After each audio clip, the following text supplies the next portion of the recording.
네, 제19대 국회의원 임기가 어제부터 시작된 가운데 여야가 경쟁적으로 법안 발의에 나섰습니다. 대선 후보를 100% 국민 손으로 뽑는 완전 국민 경선제, 다시 말해서 오픈 프라이머리를 의무적으로 도입하는 법안도 발의가 됐는데요. 대선 출마를 선언한 김문수 경기도지사의 측근입니다. 새누리당의 김용태 의원이 대표로 법안을 발의했습니다. 김용태 의원을 직접 연결해서 법안 발의의 어떤 배경을 좀 들어보겠습니다. 김용태 의원님 나와 계십니까? 안녕하십니까. 김용태입니다. 네, 안녕하십니까. 예. 서울 양천구에서 재선에 성공하셨고요. 19대 국회를 맞이했습니다. 우선 각오 한 말씀 해주시죠. 지난 총선의 표심은 네. 국민의 눈높이에 맞춰서 정치를 하라는 것이었습니다. 일단 오만과 독선을 갖고 있는 정당은 반드시 패배하게 되어 있다라는 이 교훈을 국민들께서 보여주셨으니까요. 이에 맞춰서 정치를 해나가도록 제 스스로 다짐하고 있습니다. 네. 19대 국회 첫날인 어제 공직선거법 개정안을 발의하셨습니다. 예. 완전 국민 경선제, 다시 말해서 그 오픈 프라이머리를 의무적으로 도입하는 내용인데 우선 몇 분이 서명하셨나요? 12명 하셨습니다. 12분이요? 정몽준, 이재호 대표 등 이 대선 후보뿐만이 아니고요. 예. 지금 최고위원이신 심재철 의원님, 그리고 이번에 또 재선에 성공하셨죠. 우리 김태호 전 국무총리 이제 내정자 포함해서 네. 12분이 참석하셨습니다. 네, 김태우 의원께서 막판에 좀 고심을 하신 것 같은데 합류를 하셨군요. 예, 그렇습니다. 서명한 의원이 좀 너무 적은 거 아닌가요? 일단 법적 요건이 10명이니까요. 네. 인원수의 다소보다는 일단은 발의에 성공했다는 거에 대해서 네. 해야 할 것 같고요. 예. 다음에 적은 거에 대해서 제가 부정하겠습니까? 네. 중요한 거는 이것이 새누리당 내부의 이 정치 분포 현실을 정확하게 보여준다. 이 정도로 이해하시면 되겠습니다. 네. 우선 법안 내용을 좀 간략히 설명해 주시죠. 일단 국고 보조금을 받는 정당의 대통령 후보는 네. 반드시 국민 손으로 뽑는 이 오픈 프라이머리를 통해서만 뽑을 수 있다. 이런 내용이고요. 이 모든 과정을 선관위가 관리한다. 그리고 이 국민들이 이제 투표하실 때 투표율을 높이기 위해서 네. 지금은 투표 당일날 자기가 살고 있는 지역에서 벗어나 있으면은 그 전에 부재자 투표를 신고를 해서 이 투표를 해야 되지 않았습니까? 예. 그러면은 통합 선거인 명분을 만들어서요. 네. 당일날 대한민국 어디에 있더라도 투표를 가능하도록 만들었습니다. 이거는 이미 선관위에서 준비를 다 하고 있고요. 네. 지난 총선 때도 사실은 도입하려고 했었는데 시간이 조금 모질라서 못했는데 이번에 이제 최초로 도입하는 내용을 골자로 하고 있습니다. 네. 그러면은 오픈 프라이머리를 실시하지 않는 정당의 경우에는 후보자 등록을 할 수 없도록 지금 돼 있나요? 지금 이 정당의 기준이요. 예. 국고 보조금을 받는 정당. 즉 우리가 군소 정당들도 엄청나게 많지요. 네네. 그런 정당들 대통령 후보를 내기 위해서 이제 급조된 정당들은 많이 있습니다. 네. 다시 이제 그런 분들은 이제 무소속으로 출마를 하시면 되고요. 예. 그다음에 이 무소속으로 출마하고자 하는 분들이 오픈 프라이머리에 참여할 필요는 전혀 없습니다. 네. 그 기준은 국고 보조금을 받는 이런 정당은 반드시 오픈 프라이머리를 통해서 이 동일한 날 이 대통령 후보 경선에 참여해야 된다 이런 뜻입니다. 네, 그러면 안철수 교수 같은 경우에는 여당이나 야당 경선에 참여하지 않을 경우에 예. 오픈 프라이머리는 실시하지 않아도 되는 거고요. 다만 대통령 선거에는 출마할 수 있는 거죠? 당연하지요. 예. 우리가 이제 미국에 같은 경우에 네네. 예전에 로스페로 무소속 바람이 엄청나게 분 적이 있었습니다. 네. 그 경우에는 당연히 민주당이나 공화당의 오픈 프라이머리 참여하지 않고 대선에 직접 뛰어들었으니까요. 예. 그런 무소속을 막고자 하는 그런 법안은 전혀 아닙니다. 네. 첫날부터 서둘러서 좀 법안을 발의하셨는데 이번 대선 경선부터 좀 도입하려면은 좀 시간이 좀 부족해서인가요? 그렇지는 않고요. 예. 일단 논의를 우리 19대 국회 시작하면서 19대 국회 여러 가지 민생 법안도 있고 중요한 법안들이 많이 있지요. 네. 다만 정치 일정상 이 정치 일정에서 가장 중요한 게 대통령 선거 아니겠습니까? 예. 그리고 각 당에서는 이 대통령 이 선거에 나갈 후보를 뽑는 정치 일정이 가장 중요합니다. 네. 그런 차원에서 이 국회에서 빨리 심도 있게 논의를 해보자 이런 뭐 상징적인 의미 때문에 첫날 제출하게 되었습니다. 네. 그런데 그 당내 유력한 대선 주자인 박근혜 전 비대위원장은 뭐 역선택 그리고 비용 문제 등을 좀 우려하면서 오픈 프라이머리 도입에 반대하고 있습니다. 예. 이 부분은 어떻게 받아들이시나요? 우리 진행자께서 양해해 주신다면 네. 뭐 제가 조금 길게 설명을 해야 될 것 같은데 일단 역선택 문제가 있을 수 있다. 다음에 정당 정치의 근간이 훼손된다. 네.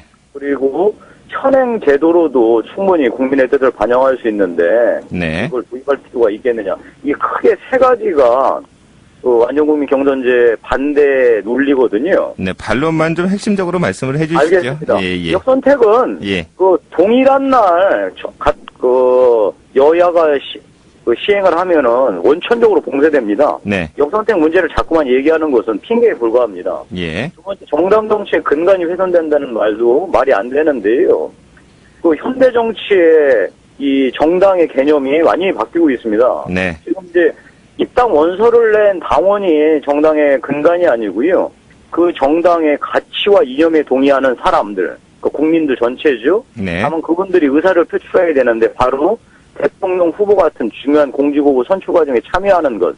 이것이 정당 정치의 근간으로 바뀌고 있습니다. 그래서 그 말도 말이 안 되고요. 예. 현행 제도로도 충분히 가능하다라는 말씀도 큰 지금 오해입니다. 예. 지금 2대 3대 3대 2 방식으로 하게 되면은요. 네. 지난번에 우리가 민주당에서 이 동원하다가 사고도 나고 난리가 나지 않았습니까? 그래서 국민들 일부 참여시키는 대의원 방식의 2대 3대 3대 2 방식은 큰일 날 소리입니다. 따라서 지금 완전국민 경선제에 반대를 네네. 분들의 논리는 사실 맞지 않다라고 제가 분명히 말씀드릴 수 있습니다. 네, 알겠습니다. 어제 새누리당의 어떤 이정현 전 의원이 저희 프로그램에 나와서 오픈 프라이머리를 하면은 돈이 한 100억 정도 들고요. 또 지역 감정 조정할 수 있는 요소가 포함되어 있고, 그것도 많이 포함되어 있고, 그리고 그 돈을 대기 위해서 후보들이 부정부패를 안 할 수가 없다. 그래서 굉장히 문제점이 많은 제도다. 이렇게 말했습니다. 이 부분에 대해서는 어떻게 반론하시겠어요? 대한민국에서 가장 중요한 선거입니다. 대통령 선거. 그리고 지금 우리가 이제 대통령 후보를 뽑기 위해서 얼마나 많은 비용들을 치르겠습니까? 이거를 오히려 더 깨끗하게 치르기 위해서 선관위가 관할하도록 하자라고 하는 것이지요. 네. 그래서 그 돈이 들어가는 것은 우리가 국민의 참여와 관심을 불러일으키기 위한 기회비용이라고 생각하시면 될 것 같고요. 예. 지역 감정을 조장한다는 게 대통령 선거 자체가 지역 감정이 작동해서 치러지는 선거인데요. 이걸 현실을 무시하면 안 됩니다. 그러니까 특정 지역에서 특정 후보에게 특정 정당에게 쏠린다는 이런 현실은 각 정당에다 다 표출이 되고 있는데 무슨 대통령 선거 대통령 후보 경선에서 그런 일이 안 벌어질 거라고 생각하는 게 말이 되겠습니까? 네. 그 말은 또 이 오픈 프라이머리를 도입하지 않겠다는 소위 논리의 일종의 핑계에 불과하다고 저는 생각합니다. 네. 법안 발의에 서명한 의원들을 보니까 이제 비박계 의원들이 좀 많습니다. 요즘은 또 비박계라는 또 용어를 많이 쓰니까요.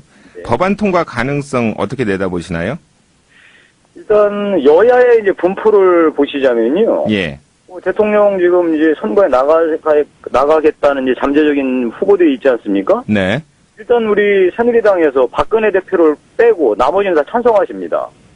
다음에 우리 민주당에서도 박지원 대표께서 말씀하신 대로 오픈 프라이머리 도입을 골자로 한 공직선거법 개정안을 내겠다라고 하지 않았습니까? 예. 이렇게 되면 여야 통틀어서 박근혜 대표를 제외한 모든 분들이 찬성하고 계십니다. 네. 상황이 이렇다는 점 제가 말씀드리면은 아마 이 법안이 통과될지 안 통과될지는 지켜보시면 아실 것 같습니다. 네. 그럼 비박 진영과 야당과의 어떤 연대 가능성 생각해 볼 수 있나요?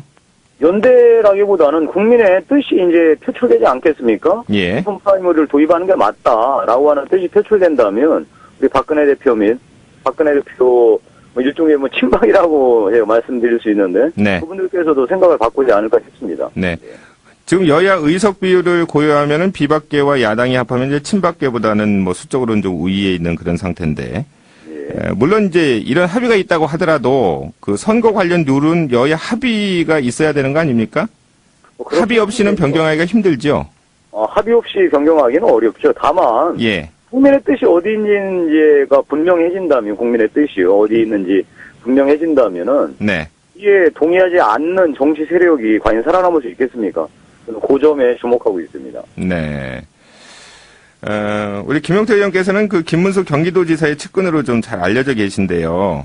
예. 박근혜 전 위원장의 지금 지지율은 한 뭐 40, 50% 이렇게 나오고 있는데 김문수 지사를 비롯한 다른 대선 주자들의 지지율은 한 10%에도 좀 미치지 못하고 있는 실정이거든요. 예. 지금 이런 상황은 어떻게 받아들이고 계십니까? 현실이죠. 박근혜 대표가 지난 총선 때 네. 보여준 소위 이제 탁월한 리더십, 결단 이런 걸 통해서 새누리당을 백척간두의 위기에서 건져내지 않았습니까? 예. 이런 모든 것들을 이제 국민들이 평가해서 부동의 1위로 지금 만들어주신 것 같은데요. 네. 그리고 나머지 뭐 정몽준 대표, 김문수 지사 같은 경우에는 국민의 지지를 아직 못 받고 있죠. 네. 다만 아직 대통령 선거는 오래 남아 있고, 다음에 이 국민들의 이 뜻이라는 게 늘 가변적이니까요. 시간이 좀 지나면서 여러 가지 그 대선 후보들이 내세우는 비전과 그다음에 그분이 살아오신 삶의 궤적들을 상세하게 들여다볼 기회가 있을 겁니다. 예. 그거에 따라서 뭐 변동이 있지 않을까 싶습니다. 네. 근데 이런 상황에서 그러면은 그 완전 국민 경선제가 도입이 되더라도 박근혜 전 위원장이 대선 후보가 될 확률이 좀 높아 보이는데요. 이렇게 되면은 그 다른 비박계 주자들의 좀 단일화 가능성 어떻게 내다보세요? 현재 박근혜 대표의 가능성은 99.9%라고 보셔도 될 겁니다. 예. 현재 시점에서 보면요. 다만 아까 말씀드린 대로 각 대선 후보들이 내세우는 비전과 그 사람이 살아온 삶의 궤적들을 국민들이 자세히 살펴보게 된다면 좀 변동이 있을 것 같고요. 네. 지금 뭐 비박들의 이 단일화를 전제로 말씀드리는 건 옳지 않고요. 각자가 이제 열심히 그 자기 비전을 발표하고 국민들에게 다가서는 노력을 하다 보면 여러 가지 변동이 있겠죠. 그러다 보면은 떨어져 나가는 사람도 있을 거고요. 네. 그 떨어져 나간 사람의 지지를 얻고서 이제 보다 박근혜 대표한테 근접하는 지지를 보이는 분들도 계실 거고요. 다음에 이제 또 야당이 뭐 여러 가지 지금 뭐 이 부동의 1위 후보에 대해서 검증을 하겠다고 나서지 않습니까? 여러 가지 과정들, 정치 과정을 통해서 변동이 있을 거라고 생각을 합니다. 네. 오픈 프라이머리를 하게 되면은 그 갭이 좀 이렇게 줄어들까요? 그건 현재로서는 알 수 없죠. 다만 예. 오픈 프라이머리를 하게 되면 그 후보의 비전뿐만 아니라 그 후보가 살아오신 삶의 궤적을 아주 현미경으로 보듯이 세밀하게 들여다볼 기회가 있을 겁니다. 네. 그러다 보면은 여러 가지 변동이 있지 않을까 싶습니다. 네. 민주당 박지원 비대위원장이 대선 후보 검증을 명분으로 해서 연일 박근혜 전 위원장을 지금 공격하고 있거든요. 예. 원로 자문그룹인 뭐 7인의 지금 논란도 있고 또 저축은행 로비스트 박태규 씨와의 또 접촉설, 뭐 연루설 이런 게 제기되고 있는데 여당 의원으로서 어떻게 보세요? 박 전 대표가 말씀하시는 거는 자유입니다. 그러나 그 말씀하시는 거에 책임을 져야 되겠지요. 우리가 SNS에서 무슨 뭐 떴다방이 생긴 것처럼 여러 가지 뭐 소문들이 나 돌아다닐 수 있습니다. 네. 그러나 그 공당에 책임 있는 대표이시기 때문에 말씀하시는 건 자유지만 그 말에 반드시 책임을 져야 한다는 점으로 답변을 대전하겠습니다. 네. 그리고 통합진보당 사태 뭐 한 가지만 좀 여쭤보겠습니다. 네. 그 뭐 이른바 종북 주사파라고 지금 불리우는 어떤 이석기 김재현 의원의 자격 논란 계속해서 일고 있는데 새누리당에서는 이들 의원에 대해서 지금 제명을 계속 추진하고 있는데 뭐 민주당도 대선의회에서는 뭐 국회에서 제명하는 것에 적극 나서겠다. 그러면서 이제 자격 심사로 퇴출이 가능하다. 뭐 이런 얘기까지 나오고 있거든요. 현재 이런 움직임에 대해서는 어떤 입장이신가요? 참 난감합니다. 근데 저는 다른 것보다 우리가 보수와 진보가 싸울 수도 있고요. 예. 아니, 정권을 서로 간에 한 번씩 주고받을 수도 있습니다. 네. 그러나 200만 명이 굶어 죽었다는 사실을 부정하거나 3대 세습을 인정하거나 특히 광명성 같은 것을 인공위성이라고 주장하는 사람들이 네. 대한민국의 버젓이 특히 국회의원으로서 버젓이 활동하는 것에 대해서는 저는 동의할 수 없습니다. 따라서 여야 간에 지금 진행되고 있는 여러 가지 노력에 대해서는 적극 찬동합니다. 네. 그 상대 당의 얘기긴 하지만 지금 민주당이 그 대표 뽑는 경선이 흥행 대박을 지금 이어가고 있다는 평가가 나오고 있거든요. 예. 여당으로서 이 부분 또 어떻게 바라보십니까? 좀 부러우신가요? 부럽죠. 예. 참 정말 대단합니다. 무슨 우리 멋진 축구 경기 보듯이 네. 그야말로 역전에 역전을 지금 거듭하고 있는데요. 특히 이제 언더독 효과라고, 보다 약체라고 여겨졌던 우리 김한길 후보께서, 역전에 역전을 거듭하면서 1위로 올라서시는 모습들이 아마 국민들한테 신선하게 보여질 것 같고요. 네. 우리 새누리당도 왜 저런 걸 못할까 하는 좀 자괴감도 있습니다. 네. 그게 오픈 프라이머리가 도입되면 가능하다 그런 말씀인가요? 저는 그런 효과도 있지 않을까 싶고요. 중요한 것은 오픈 프라이머리가 예. 민주주의의 고도와 국민의 참여와 관심을 극대화할 수 있다는 점에서 반드시 필요하다는 점을 마지막으로 말씀드립니다. 네, 알겠습니다. 새누리당 김용태 의원과 말씀 나눠봤습니다. 오늘 인터뷰 감사합니다. 예, 고맙습니다.